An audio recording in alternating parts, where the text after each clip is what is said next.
இனிய அக்ஷய திருதியை வாழ்த்துக்கள். பொதுவாக பார்த்தீங்கன்னா நகை கடைலாம் 9 மணிக்கெலாம் மூடிடுவாங்க. ஆனால் இன்னைக்கு அக்ஷய திருதியை நாளன்னைக்கு நைட்டு 12 மணிக்கெலாம் வந்து கடை திறந்துருக்குறாங்க. விழாக்கோலம் பூண்டிருக்கு. அவ்வளவு ஆஃபர்ஸ் கொடுக்குறாங்க. தமிழ்நாடு மட்டும் இல்லாமல் இந்தியா முழுக்க தங்கத்தின் மீதான மோகம் வந்து பீக்கில் இருக்குது அப்படின்னு சொல்லலாம். தங்கத்துடைய விலை கம்மியானாலும் சரி ஜாஸ்தியானாலும் சரி அது வந்து நேஷ்னல் நியூஸில் நம்ம பார்க்க முடியுது. ஒவ்வொரு நியூஸ் சேனல்லையும் ஒரு அவருக்கு ஒரு வாட்டியாவது தங்கம் வெள்ளி நிலவரம் வழங்குவோர் அப்படின்ற மாதிரியான விஷயம் வந்து நம்ம பார்க்க முடியுது. அண்ட் தங்கம் இவ்வளவு முக்கியமான ஒரு விஷயமா நம்ம நாட்டில் தங்கத்துக்கு பின்னாடி இருக்கக்கூடிய எப்பிக்கான வரலாறு இது எல்லாத்தையுமே இந்த பதிவில் நீங்கள் தெரிஞ்சுக்க போகிறீங்க. சார், மேடம், தம்பி, தங்கச்சி, தாத்தா, பாட்டி, அங்கிள், ஆண்டி, வணக்கம். நான் ஆர்ஜே ரஞ்சித். நீங்கள் பார்த்துட்டு இருக்கிறது எப்பிக் வரலாறு தமிழ்.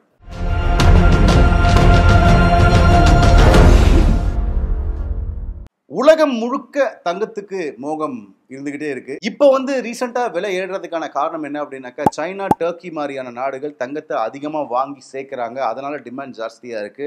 ஸோ வந்து தங்கத்துடைய விலை ஏறுது அப்படின்றாங்க. அந்த டிமாண்ட் கொஞ்சம் கம்மியாயிருச்சு அப்படின்னாக்கா தங்கத்துடைய விலை இறங்குது. நம்ம ஆட்கள் வாங்க ஆரம்பிச்சிடுறாங்க. குறிப்பா அக்ஷய திருதியை அதுக்கு அடுத்து வரக்கூடிய ஃபெஸ்டிவல் டேஸ்ல தங்கம் வாங்கக்கூடிய அந்த எண்ணம், அந்த பணம் நிறைய நம்மக்கிட்ட இருக்கிறதா காலகாலமாக வந்து வழக்கம் இருந்துக்கிட்டே இருக்குது. குறிப்பாக சொல்லணும்னா சைனா தான் இந்த கோல்டை வந்து மேனுஃபேக்சர் பண்ணுறதுல நம்பர் 1 இடத்துல இருக்காங்க. அவ்வளோ எக்ஸ்போர்ட் பண்ணுறாங்க. ஆனால் உலகத்திலேயே அதிகமான தங்கத்தை கன்சியூம் பண்ணக்கூடிய இம்போர்ட் பண்ணக்கூடிய நாடு எது அப்படின்னாக்கா நம்ம இந்தியாங்க. 2017 வேர்ல்டு கோல்டு கவுன்சில் வந்து ஒரு ரிசர்ச் பண்ணுறாங்க. அதில் என்ன தெரிய வந்திருக்கு அப்படின்னாக்கா, இந்தியன் பீரோ ஸ்கூல்ல 23,500 டன் கோல்டு இருக்கு அப்படின்னு சொல்றாங்க. எவ்வளோ? 23,500 டன். ஒரு டன்னா 1000 கிலோ. ஸோ அவ்வளவு கோல்டு இருக்கு. குறிப்பா 4000 டன் கோல்டு வந்து இந்த கோவிலில் இருக்கக்கூடிய இந்த சாமிகளுக்கு அணிகலன்களாகவும் அண்ட் அவங்களுடைய ரிசர்வ்ஸ்லையும் இருக்குது அப்படின்னு சொல்கிறாங்க. அவ்வளவு தங்கம் வந்து நம்ம இந்தியர்கள் வாங்கி வச்சுருக்கோம், குவிச்சு வச்சுருக்கோம், தொடர்ந்து வாங்கிக்கிட்டே இருக்கோம். ஸோ இன்னொன்றும் இருக்குது. என்ன அப்படின்னாக்கா, உலக பொருளாதாரமே ஒரு காலகட்டத்தில் ரொம்ப நிலக்குலைஞ்சு போய் இருக்கிற போது இந்திய பொருளாதாரத்தை காப்பாற்றுனது எது அப்படின்னாக்கா நம்ம மக்கள் வச்சுருக்கக்கூடிய தங்கம். இந்த கோவிட் டைம்லேயே பார்த்தீங்கன்னாக்கா யார்கிட்டையுமே காசு இல்லை, வேலை இல்லை, என்ன பண்ண போகிறோம் அப்படின்னு தெரியல. அந்த நேரத்தில் மக்களுக்கு கை கொடுத்தது எது அப்படின்னாக்கா தங்கம். தங்கத்தை விற்றாங்க, தங்கத்தை வச்சாங்க, தங்கத்தை வந்து மாற்றினாங்க, என்னென்னவோ பண்ணி வந்து அவங்களுடைய தேவைகளை தீர்த்துக்கிட்டாங்க. அண்ட் இந்தியாவை பொறுத்த மட்டும் இது ஒரு எமர்ஜென்சி ஃபண்டாக பார்க்கப்படுது. எமர்ஜென்சியாக நீங்கள் சேர்க்கக்கூடிய பணத்தை தங்கமாக சேமிங்கிறாங்க. இந்த தங்கத்துக்கு பின்னாடி அவ்வளவு என்ன ஒரு ஹிஸ்ட்ரி இருக்குது அப்படின்னாக்கா, ஆதிகால மனிதன் கிடையாது. இந்தியாவில் ஒரு காலகட்டத்தில் 90% தங்கத்தின் தேவையை எது பூர்த்தி பண்ணியிருக்கு அப்படின்னாக்கா KGF, கோலார் கோல்ட் ஃபீல்ட்ஸ். அதை தான் பார்த்தீங்கன்னாக்கா ஆங்கிலேயர் காலகட்டங்கள்லையும் சரி சோழர் காலகட்டங்கள்லையுமே சரி அங்கே நிறைய தங்கம் இருக்குது அப்படின்னு சொல்லி அந்த தங்கத்தை போட்டு எடுத்து நம்ம யூஸ் பண்ணியிருக்கோம். ஆனால் இப்போ கோலார் கோல்ட் ஃபீல்டில் வந்து தங்கமே கிடையாது. ஸோ இதற்கு பின்னாடி போகிற போது 2500 BCயில் எஜிப்ட் தான் வந்து பார்த்தீங்கன்னா இந்த தங்கத்துக்கான ஜாக்பாட் அடிச்சுது அப்படின்னு சொல்லலாம். லூபியா அப்படிங்கிற ஒரு இடத்துல பார்த்தீங்கன்னா ஃபார் த ஃபர்ஸ்ட் டைம் தங்கத்தை மைன் பண்ணுறாங்க, எடுக்கிறாங்க.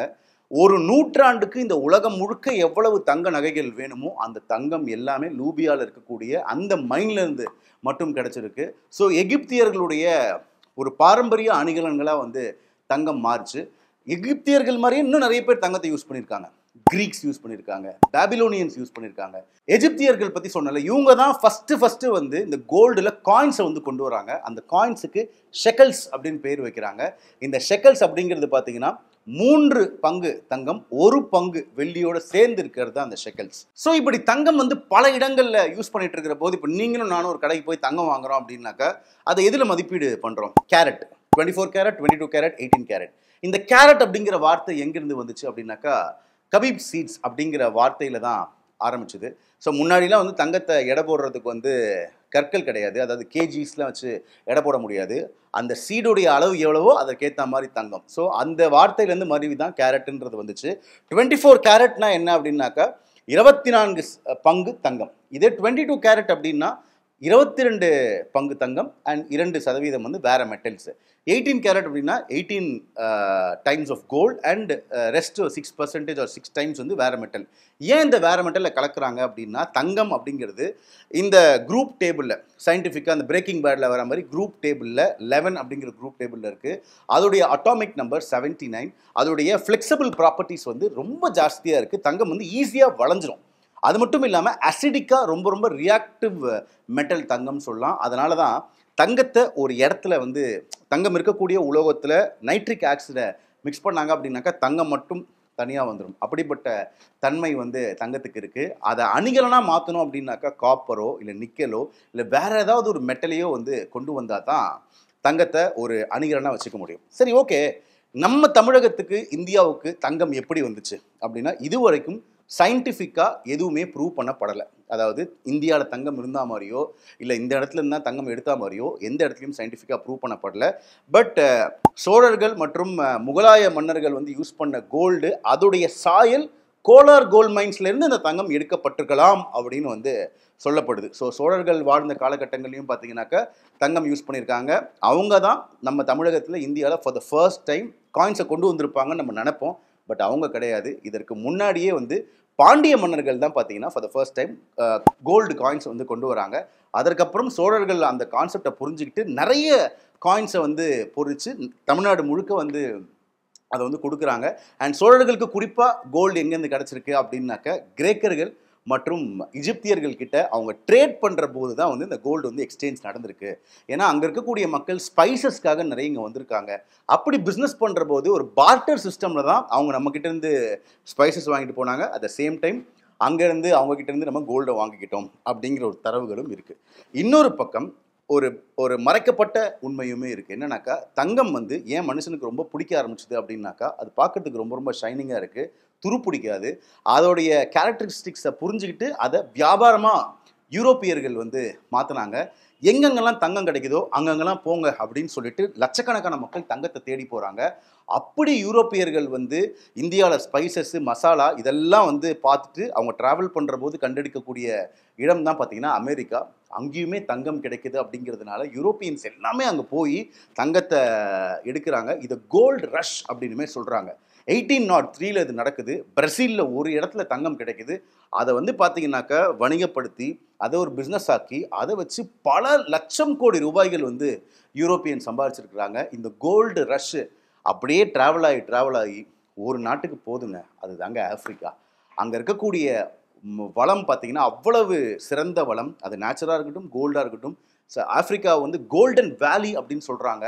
அங்கே யூரோப்பியன்ஸ் இறங்கி அங்கே இருக்கக்கூடிய கோல்டன் ரிசர்வ்ஸை ஒரு துளி இல்லாமல் ஃபுல்லாக சுரண்டி எடுக்கிறாங்க. அதற்கு அந்த நாட்டு மக்களையே அவங்க வந்து யூஸ் பண்ணுறாங்க. ஸோ ஆப்பிரிக்க மக்களுடைய இடத்துலையே அவங்களையே அடிமையாக்கி அவங்களையே அந்த தங்கத்தை எடுக்க வச்சு அதை பியூரிஃபை பண்ண வச்சு அவங்கள ஒரு அடிமைத்தனம் படுத்தி அந்த தங்கத்தை ஐரோப்பியர்கள் எடுத்திருக்கிறாங்க. இன்றைக்கி நம்ம யூஸ் பண்ணக்கூடிய கோல்டில் ஏதாவது ஒரு சதவீதம் பார்த்தீங்கன்னாக்கா ஆப்பிரிக்காவில் இருக்கக்கூடிய குழந்தை தொழிலாளியுடைய வேர்வையும் ரத்தமும் இருக்கிறதுக்கான வாய்ப்புகள் நிறையவே இருக்குங்க.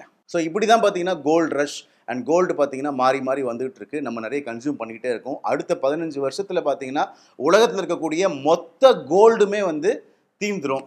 அதுக்கப்புறம் என்ன பண்ணுவாங்க அப்படிங்கிறது ஒரு $1 மில்லியன் கொஸ்டினாக இருக்குது. அதற்கு உங்களுடைய பதில் எதுவாக இருந்தாலும் அதை கீழே கமெண்ட்டில் சொல்லுங்கள்.